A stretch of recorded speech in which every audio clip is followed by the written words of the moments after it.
Hello friends, എല്ലാവർക്കും trees are ലൈഫിലേക്ക് സ്വാഗതം. അപ്പോൾ എൻ്റെ ചെടികളുടെ പുതിയ അപ്ഡേറ്റ് ആണ് കേട്ടോ. നമ്മുടെ ഒമാനിലെ മസ്കറ്റുള്ള ചെടികൾ. അത് നമ്മുടെ മുരിങ്ങയൊക്കെ നല്ല അടിപൊളിയായിട്ട് ഫസ്റ്റ് മുരിങ്ങ കേട്ടോ. അത് ഒരു ഒറ്റ മുരിങ്ങയാണ്, ഒടിഞ്ഞിട്ട് രണ്ടായി വന്നിട്ടുണ്ട്. നല്ലോണം വന്നിട്ടുണ്ട്. അതിലിപ്പോൾ പൂക്കളൊക്കെ ഉണ്ട്, പക്ഷെ കായേണ്ട ആവുന്നില്ല. ആ പൂക്കളൊക്കെ കാണാമല്ലോ.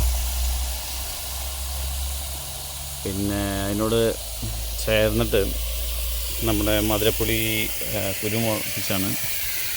അത് ഏകദേശം ഇപ്പോൾ ഒരു 10 മാസത്തോളമായി അത് വലിപ്പമേ ഉള്ളൂ. പിന്നെ ഇത് നാട്ടിൽ നിന്ന് ഞാൻ കൊണ്ടുവന്നതാണ്. നമ്മുടെ എംബയിലാൻ പറയില്ലേ, അതിൻ്റെ കുട്ടി തൈ ഒരു പുല്ലിൻ്റെ അത്രയൊക്കെ ഉള്ളൂ. അത്ര വളരെ ഒരു വിരലിൻ്റെ വലിപ്പം എന്നാണ് പറയാം. അത്രയേ ഉള്ളൂ നല്ല സൈസ്. പിന്നെ നനച്ചുകൊണ്ട് നിൽക്കണം, അതാണ് സൗണ്ടൊക്കെ ഇങ്ങനെയുള്ളത്. പിന്നെ ഇതിൻ്റെ അപ്പുറത്ത് നമ്മളുടെ മിറാക്കിൾ ഫ്രൂട്ട് നാട്ടിൽ നിന്ന് വേര് മാത്രമായിട്ട് കൊണ്ടുവന്നതാണ്. അത് പോയിന്നാണ് വിചാരിച്ചത്, പക്ഷേ പച്ചപ്പ് നിൽക്കുന്നുണ്ട്. ഒരേല എവിടെയും നിൽക്കുന്നുണ്ട്, പിടിക്കും എന്ന് വിചാരിക്കണം. കാരണം 1 മാസം മേലെ ഇങ്ങനെ നിൽക്കുന്നുണ്ട്. പിന്നെ ഇതിൻ്റെ അപ്പുറത്തുള്ളത് മറ്റേ പാകിസ്ഥാൻ മൾബറിയുടെ ഒരു പ്ലാന്റാണ്. നല്ല കായൊന്നും ഉണ്ടായിട്ടില്ല. പിന്നെ ഇതിൽ ചെമ്പരത്തി പുതിയതായിട്ട് ഞാൻ വെച്ചിട്ടുണ്ട്. അതൊരു 1.5 മാസമായി കേട്ടോ വെച്ചിട്ട്. പിന്നെ അതിനോട് ചേർന്നിട്ട് തന്നെ നമ്മളുടെ ഇത് മൈലാഞ്ചി വെച്ചിട്ടുണ്ട്. ഇത് പ്ലാവിൻ്റെ കുരിയ മുളപ്പിച്ചിട്ട് വെച്ച ഇതാണ് പ്ലാവിൻ്റെ തൈ. പിന്നെ അതിൻ്റെ അപ്പുറത്ത് പീസില്ലേ, ഗ്രീൻ പീസ്, അതിൻ്റെ തൈയൊക്കെ ഉണ്ട്. അതിൻ്റെ അപ്പുറത്ത് എൻ്റെ വീട്ടിൽ മിറാക്കിൾ ഫ്രൂട്ടിൻ്റെ കുരു ഉണ്ടായിരുന്ന തൈയാണ് ഈ കാണുന്നത്. അതും കൊണ്ടുവന്ന് വെച്ചിട്ടുണ്ട്. ഒക്കെ പിടിക്കുമെന്ന് വിചാരിക്കുന്നു. പിന്നെ ഇതെന്ന് പറയുന്നത് മാനില ടെമറിൻ്റെ എന്ന് പറയുന്ന ആ ചെടി. അവർ നല്ല ഹൈറ്റും വലിയ ഒരു കാട് മതി. അതിനോട് അത് കൊടുക്കാമ്പുളി. ഓക്കെ, സോറി, ഫസ്റ്റ് ഉള്ളത് നമ്മുടെ ഇതാണ് ബേറാപ്പിളിൻ്റെ നോർമൽ വെറൈറ്റി. ഇതിൻ്റെ ഇപ്പുറത്താണ് കൊടുക്കാമ്പുളി എന്ന് പറഞ്ഞ സംഭവം. നല്ല ഭംഗിയായിട്ട് ഇവിടെയൊക്കെ ഇങ്ങനെ ഡെക്കറേറ്റ് ചെയ്യാനൊക്കെ പറ്റും. ക്രിസ്മസ് ട്രീ ആയിട്ട് വേണമെങ്കിലൊക്കെ യൂസ് ചെയ്യാം. ലൈറ്റൊക്കെ ഇടാൻ പറ്റി നല്ലൊരു ഭംഗിയുണ്ട്. അതിനോട് ചേർന്ന് വേറൊരു ബേറാപ്പിളുണ്ട്, സെക്കൻഡ് വൺ അത്. പിന്നെ ഉള്ളിൽ കറിവേപ്പിലയുടെ ഒരു ചെറിയ തൈയുണ്ട്. ചെറുതെന്നേ ഉള്ളൂ, പക്ഷെ അതൊക്കെ പ്രായം ഏകദേശം 1 വർഷത്തിന് മുകളിലായതാണ്. ഇതിൻ്റെ ഉള്ളിൽ വേറെ പ്ലാവിൻ്റെ തൈ കുരുമുളപ്പിച്ചത് ഇവിടെ ഉണ്ട്. വേറെ ഒരെണ്ണുണ്ട്. ഇതൊക്കെ ഞാവലിൻ്റെ തൈകളാണ് കേട്ടോ. ഈ കാണുന്നതൊക്കെ ഞാവലിൻ്റെ തൈക്കാണ്. പിന്നെ വേറൊരു നമ്മൾ ചെമ്പരത്തിയുടെ തൈ. പിന്നെ അതിൻ്റെ പുറത്ത് മറ്റേ സ്വീറ്റ് അതിൻ്റെ പുളിയുടെ വേറെ തൈകളാണ് നിൽക്കുന്നത്. അതിനോട് ചേർന്ന് നിൽക്കുന്നത് നമ്മളുടെ 2ാമത്തെ വലിയ മുരിങ്ങയാണ്. ഇത് നമുക്ക് കാണാം, അത് നല്ല വലുപ്പമായിട്ടുണ്ട്. ഇതിൽ പക്ഷേ ഫ്ലവറൊന്നും വന്നിട്ടില്ല എന്ന് പറയാൻ നിൽക്കുമ്പോഴാണ് കാണുന്നത്. ഫ്ലവർ ഇതിലും വന്നിട്ടുണ്ട് കേട്ടോ സുഹൃത്തുക്കളെ. ഇത് കാണാൻ പറ്റുന്നുണ്ടോ എനിക്കറിയില്ല. ഇവിടെ കാണാം, അല്ലേ, ഫ്ലവർ വന്നിട്ടുണ്ട് ഇതിലും. അപ്പോൾ 2 മുരിങ്ങയിലും ഫ്ലവറായിട്ടുണ്ട്. കായ പിടിക്കുന്നത് മാത്രം നോക്കിയാൽ മതി. പിന്നെ ഇതിൻ്റെ അപ്പുറത്ത് കാണുന്നത് ഒരു ബദാമിൻ്റെ ഒരു തൈയാണ്. പിന്നെ ഇതിൻ്റെ അപ്പുറത്ത് നമ്മുടെ ഇത് ലുബാൻ എന്ന് പറയില്ലേ, കുന്തിരിക്കം, ഒറിജിനൽ കുന്തിരിക്കത്തിൻ്റെ തൈയാണിത്. ഇത് ഒമാനിലാണ് ഏറ്റവും നല്ല വേൾഡിലെ നമ്പർ 1 കുന്തിരിക്ക അവൈലബിൾ ആയിട്ടുള്ളത്. അതിൻ്റെ പ്ലാന്റാണ് കേട്ടത്. ഈ കാണുന്നതാണ് അതിൻ്റെ പ്ലാന്റ്. പിന്നെ അതിനോട് ചേർന്ന് കാണുന്നത് നമ്മളുടെ ഏറ്റവും ഫസ്റ്റ് നട്ട ഒരു പേര തൈയാണ്. വേറെ നട്ട തൈയൊക്കെ പോയി.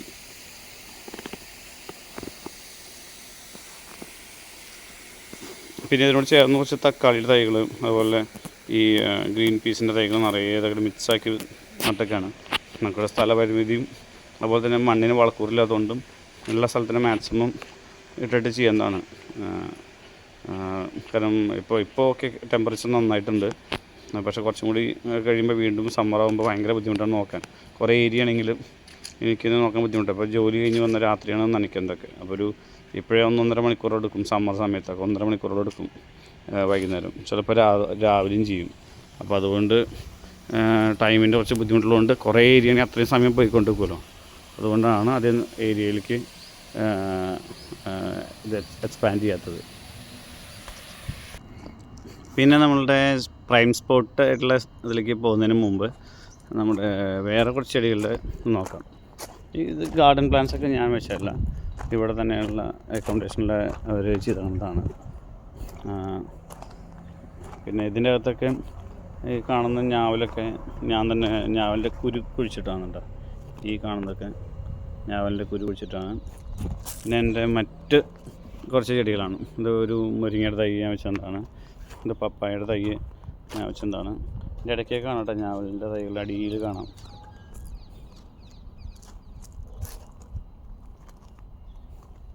പിന്നെ ഈ കാണുന്ന മുരിങ്ങയും ഞാൻ വെച്ചതാണ്. ഒക്കെ വലുതായി. പിന്നെ കൊമ്പൊക്കെ മുകളിൽ ഒടിച്ച് വെച്ചാണ്. കാരണം ഇവിടെ ഈ ഭാഗത്ത് നിന്ന് മല ആയതുകൊണ്ട് ഈ വടവിൽ കൂടെ ഭയങ്കര ഫ്ലോ വരും കാറ്റ്. പ്രത്യേകിച്ച് ഇപ്പോൾ എവിടെയെങ്കിലുമൊക്കെ നല്ല മഴ, ദുബായിലൊക്കെ പെയ്യുകയാണെങ്കിൽ ഇതിൽ കൂടെ ഭയങ്കര കാറ്റായിരിക്കും. അപ്പോൾ കിലോമീറ്ററുകൾ ദൂരെയാണ്, 500-600 കിലോമീറ്റർ അതിലാണ് ദുബായ്. പക്ഷെ അവിടെ നിന്ന് ഉള്ള കാറ്റ് ഭയങ്കര വരുമ്പോൾ ഇതിൽ കൂടെ വരുമ്പോൾ ഇവിടുത്തെ എന്തൊക്കെയാണെങ്കിൽ അതൊക്കെ അടിച്ചെറിപ്പിച്ച് പോകും ഈ വഴിയിൽ. അപ്പോൾ ആ സമയത്ത് ഇത് നല്ല പൊക്കത്തിൽ നിൽക്കുകയാണെങ്കിൽ എല്ലാത്തിനും ഒടിച്ചെടുത്ത് കൊണ്ടും. അതുകൊണ്ടാണ് ഇതിനെ ഒന്ന് പ്രൂൺ ചെയ്ത് വെച്ചു. അപ്പോൾ ഇതിൻ്റെ കടഭാഗത്ത് വെച്ച് വണ്ണം വെച്ച് സ്ട്രോങ് ആയി കിട്ടുമെന്ന് വിചാരിക്കണം. എന്നാലും കാര്യമൊന്നുമില്ല, അതുമാതിരി സ്ട്രോങ് ആണ് കാറ്റ്. പിന്നെ നമ്മുടെ പ്രൈം സ്പോട്ടിലുള്ള ഈന്തപ്പന ഒരു തമിഴൻ പുള്ളിയുണ്ട്, അപ്പോൾ ആൾ വെച്ചിട്ടുണ്ടായിരുന്നതാണ്. അത് ഉഷാറായി നിൽക്കുന്നുണ്ട്. പിന്നെ അത് കഴിഞ്ഞിട്ട് നമ്മളുടെ ഇവിടുത്തെ സെറ്റും മുരിങ്ങ വേറെ സെറ്റ്, അതിലൊരു 3 മുരിങ്ങയുടെ തൈകളാണുള്ളത്. അതെല്ലാം കൂടി ഇങ്ങനെ ഒരുമിച്ചിങ്ങനെ വളർന്നു വരുന്നു.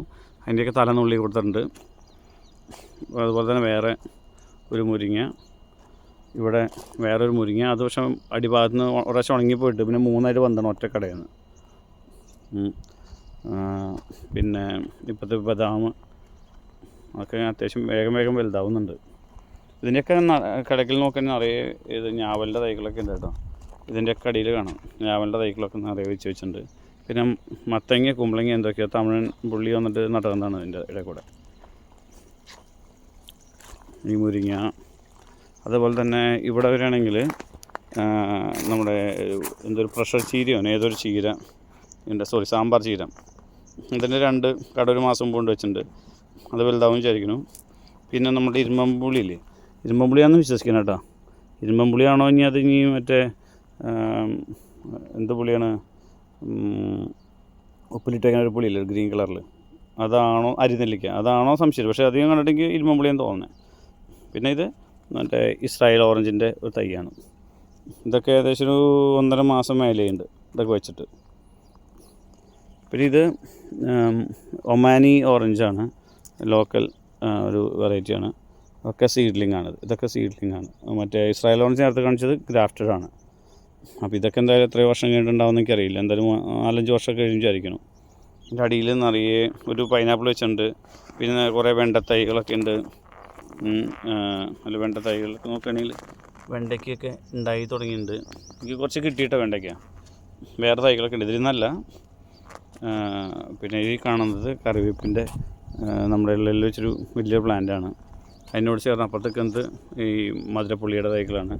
ഇതിപ്പോൾ 2 ദിവസം മുമ്പ് ഞാൻ ഈ ഭാഗം കൂടി ഒന്ന് വൃത്തിയാക്കി അതിൽ കുറച്ച് വഴുതനങ്ങയുടെയും തക്കാളി തൈ വെച്ചാണ്. 2 വഴുതനങ്ങ വെച്ച് ബാക്കി എല്ലാതും ഉണങ്ങിപ്പോയി. ഇവിടുത്തെ രാത്രി ഇപ്പോൾ തണുപ്പുണ്ടെങ്കിലും രാവിലെ നല്ല ചൂടുണ്ടല്ലോ. പിന്നെ ഇത് വളക്കൂറിലത്തൊരു മണ്ണായിരുന്നു, അപ്പോൾ ആദ്യമായിട്ട് ചെയ്തുകൊണ്ട് പോയി. മണ്ണ് ഒരുക്കേണ്ടിയിരുന്നു എന്ന് തോന്നുന്നു. പിന്നെ എൻ്റെ ഇപ്പുറത്ത് കാണുന്നത് നമ്മുടെ ലെമൺ ഗ്രാസും അതിനോട് ചേർന്ന് തന്നെ കരിമ്പും നട്ടിട്ടുണ്ട് ഞാൻ. പിന്നെ അതിൽ നമുക്ക് കാണാൻ പറ്റും മറ്റേ ഗ്രീൻ പീസ് എൻ്റെ തൈകൾ വെച്ചതിലൊക്കെ പൂക്കളായിട്ടുണ്ട്. ഗ്രീൻ പീസൊക്കെ ഞാൻ കുരു കുഴിച്ചിട്ടാണ്, ഒരു ഹൈബ്രിഡ് ആണെന്നുകൊണ്ട് അതിലൊക്കെ ഇപ്പോൾ പൂക്കളുണ്ട്. അപ്പോൾ ഈ കായ കാണാൻ നമുക്ക്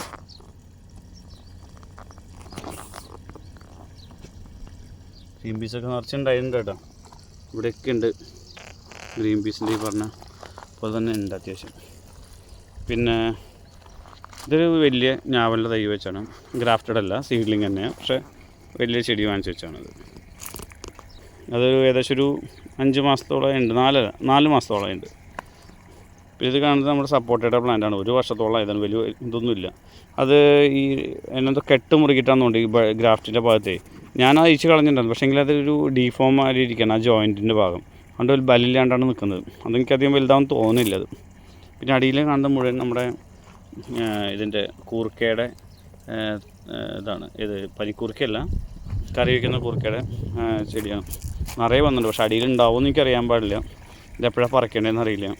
പിന്നെ നാട്ടിൽ നിന്ന് ഉള്ള പോലെ ഒരു ചേമ്പ് ഇവിടെ ലുലുന്ന് വാങ്ങിച്ചുകൊണ്ട് കുഴിച്ചിട്ട് നോക്കിയത്, അതും വന്നു. ഇത് ഏകദേശം 4 മാസത്തോളം 5 മാസത്തോളം പ്രായമുണ്ട്. പിന്നെ ഈ കാണുന്നത്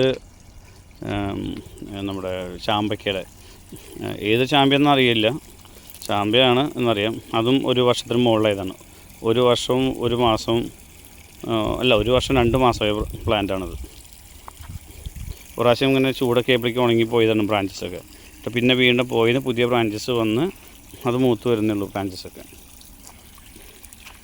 പിന്നെ ഇവിടെ ഒരു പപ്പായ ചെറുത് മുളച്ചതൊക്കെ വിത്ത് പാവിതാണ്. ഇവിടെ വേറെ ഒരു പപ്പായ, പിന്നെ ഒരു ചൈനീസ് ലെമൺ എന്ന് പറഞ്ഞിട്ട് ഒരു ലെമണിൻ്റെ പ്ലാന്റാണ്. ഒരു ജീവി വന്നിട്ട് കടിച്ച് ഇലകളൊക്കെ തിന്നാണ്, പുഴുക്കളൊക്കെ ആയിട്ട് വന്ന് ലാർവയൊക്കെ ആയി പോയതാണ്. പിന്നെ ഇതിൽ ഞാൻ കൊമ്പ് കുത്തിയൊരു മുരിങ്ങയാണ്, അതും വന്നിട്ടുണ്ട് നല്ലോണം. പിന്നെ ഇതിൽ നോക്കണമെങ്കിൽ നിങ്ങൾക്ക് വഴുതനങ്ങ ഒക്കെ പിടിച്ചിട്ടുണ്ട്. ഇതിൽ തക്കാളിയുണ്ട്, വഴുതനങ്ങയുണ്ട്, മുളക് 3-4 അവിടെ ഉണ്ട്. പിന്നെന്താണ് നമ്മളുടെ പാകിസ്ഥാനി മൾബറിയുടെ പ്ലാന്റ് വലുതായിട്ടുണ്ട്. ഇതിൽ പ്രൂഡിങ്ങൊക്കെ ചെയ്ത് തന്നെയാണ്. ഇതിൻ്റെ ഇടയ്ക്ക് നിങ്ങൾക്ക് കാണാം, ഒരു പഴം കാണാം കേട്ടോ, കാണാൻ പറ്റുമെന്ന് വിചാരിക്കണം.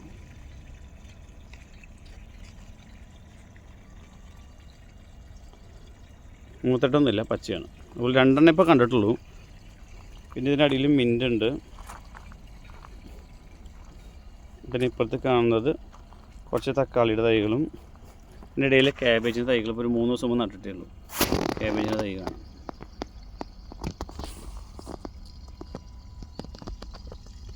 ഇതൊക്കെ ക്യാബേജാണ്. ഒരു 4-5 ക്യാബേജിൻ്റെ തൈയുണ്ട്. പിന്നെ വീണ്ടും നമ്മുടെ മാവാണ്, ഒരു മാവുള്ളതാണ്. അത് പോയതാണ്, പക്ഷേ ഇതതിൻ്റെ പോയ ബ്രാഞ്ചാണ്, ഉണങ്ങിപ്പോയതാണ്. പിന്നെ കടയ്ക്ക്, കാരണം ഗ്രാഫ്റ്റ് ചെയ്യുന്ന തന്നെ വന്നതാണ് കേട്ടോ, അല്ലാതെ താഴെ നിന്നല്ല. ഇത് നമ്മുടെ ബങ്കനപ്പള്ളിയുടെ തൈയാണ്. ഇത് ശരിക്കും പറഞ്ഞാൽ പ്രായം എന്ന് പറയുകയാണെങ്കിൽ ഞാൻ വെച്ചിട്ട് ഒരു 1.25 വർഷമായ തൈയാണ്. പിന്നെ വെണ്ടയ്ക്ക കാണാം അല്ലേ, ഒക്കെ ചെറിയ ചെടിയാണ്. ചെടി ചെറുതാണ്, പക്ഷേ ഇങ്ങനെ കിട്ടിക്കൊണ്ടൊക്കെ ഉണ്ട്. ഒരു ദിവസം 5-8 വെച്ചാൽ കിട്ടുന്നുണ്ട്. ഇപ്പോഴത്തെ കാലത്ത് കിട്ടേണ്ട പ്ലാന്റിൽ ഏറ്റവും കൂടുതൽ ഇവിടെയാണുള്ളത്. വെണ്ടയുടെ നമുക്ക് കാണാൻ പറ്റും. ഇതൊക്കെ വെണ്ട ഉണ്ടായിക്കാണ്, ഇതൊക്കെ വെണ്ടയ്ക്കുണ്ട്, നിറയുണ്ട്. കാരണം അവിടെ കുറച്ച് അത്യാവശ്യം ചെടികളൊരു ഭാഗം ഇതാണ്. ഇതെല്ലാം അങ്ങനെ എല്ലാ ഡെൻസിറ്റിയിൽ വെച്ചൊക്കെ ഉണ്ടാകുന്ന ചെടികളൊക്കെ. പിന്നെ അത് കഴിഞ്ഞ വർഷത്തെ മുളകാണ്. അത് ഒരു 5-6 മാസം ഒന്നുമില്ലാണ്ട് നിന്നു, അതുകൊണ്ട് വീണ്ടും ഉണ്ടായി തുടങ്ങി. പിന്നെ വീണ്ടും ഒരു പപ്പായ, ഇവിടെ അതിന് മുമ്പൊരു പ്ലാവ് ഉണ്ടായിരുന്നു, ആ പ്ലാവ് പോയി. പനവരപ്പോൾ പപ്പായ വെച്ചൊക്കെയാണ്. അതിൽ നിന്ന് ആ കുരു മുളച്ചെന്ന് മാറ്റി വെച്ചാണ് പറഞ്ഞു. പിന്നെ ഞാവൽ ചുറ്റും നിൽക്കുന്നുണ്ട്. പിന്നെ ഇതിപ്പോൾ പുതിയ സ്ഥലത്ത് ഞാൻ ഇപ്പോൾ നേരത്തെ പറഞ്ഞ വഴുതനങ്ങ തക്കാളി വെച്ച കൂട്ടത്തിൽ ഇതൊരു വെച്ചിട്ടുണ്ടായിരുന്നു, മറ്റേ ക്യാബേജിൻ്റെയും കോളിഫ്ലവറിൻ്റെയൊക്കെ ഒക്കെ പോയി. അതിലിപ്പോൾ ഒരു നിലം പതിഞ്ഞ് കിടക്കുന്നുണ്ട് 3 ക്യാബേജ്. ഉണ്ടാകുന്ന പ്രതീക്ഷയൊന്നുമില്ല ഇത്, എങ്കിലും നനയ്ക്കുന്നുണ്ട് എല്ലാ ദിവസവും. അപ്പോൾ ഇത്രയാണ് ഇവിടുത്തെ വിശേഷങ്ങൾ. അപ്പോൾ അടുത്ത അപ്ഡേറ്റ്സൊക്കെ അയക്കാം. Okay, thank you. ഷെയർ ചെയ്യുക, സബ്സ്ക്രൈബ് ചെയ്യുക, സപ്പോർട്ട് ചെയ്യുക.